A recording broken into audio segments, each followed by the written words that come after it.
Good morning and welcome to this week's Assembly with Miss Deady.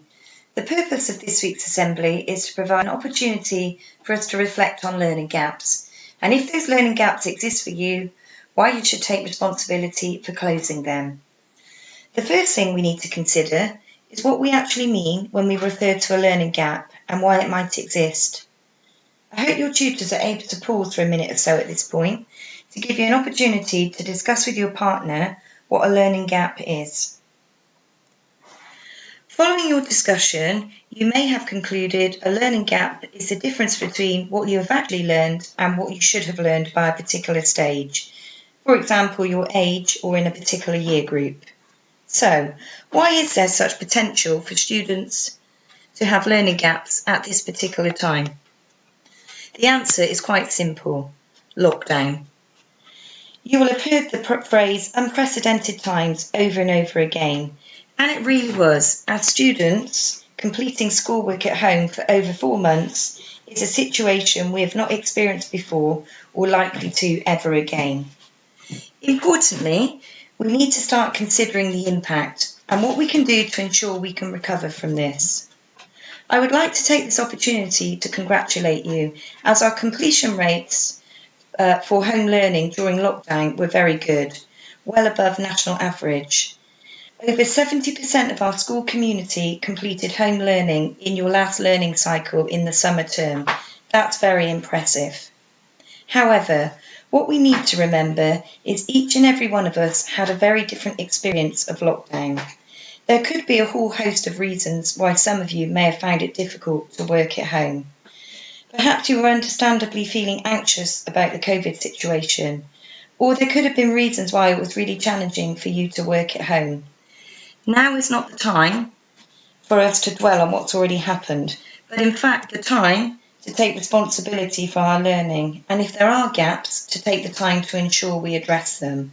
So, how can we achieve this? Take every opportunity your teacher is providing.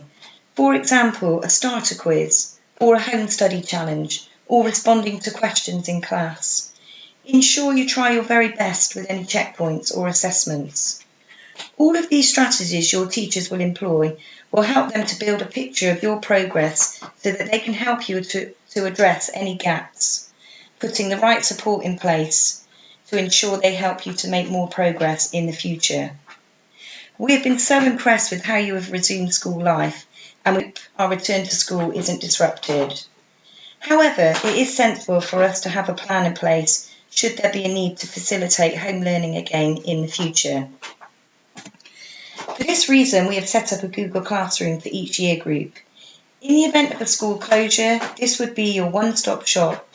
Within each Google Classroom, there is a subject folder, and this is where you would access work for all of your subjects and your daily lessons. For students in years 10 and 11, GCSE Pod is an excellent resource to use on your phone or device at any point. Lots of you are using this already, well done, but if you're not, take responsibility for doing this, as it really is an excellent resource that, if used regularly, can help you to plug any learning gaps or revise across most of your subjects. And finally, living through a pandemic has huge potential for consuming us, leaving us with worries and anxieties about the future. Now, of course, we all need to play our part in behaving responsibly, not only in school, but also in terms of how we conduct ourselves out of school, by ensuring we comply to government guidelines, washing our hands as much as possible, wearing a face mask when we're told to do so, and socially distancing where possible. But we should also reflect on the positivity and hope that can emerge from challenging times. For example, the way families and communities have come together, or the support and protection we have given to those most vulnerable around us. The human spirit and our resilience really is amazing, and it's important for us to remember this and take strength from this at difficult times.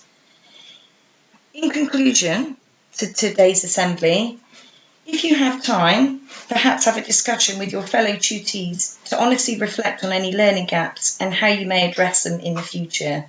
Take responsibility for them and work with us so that we can address them and help you to move forward with your academic studies in the future.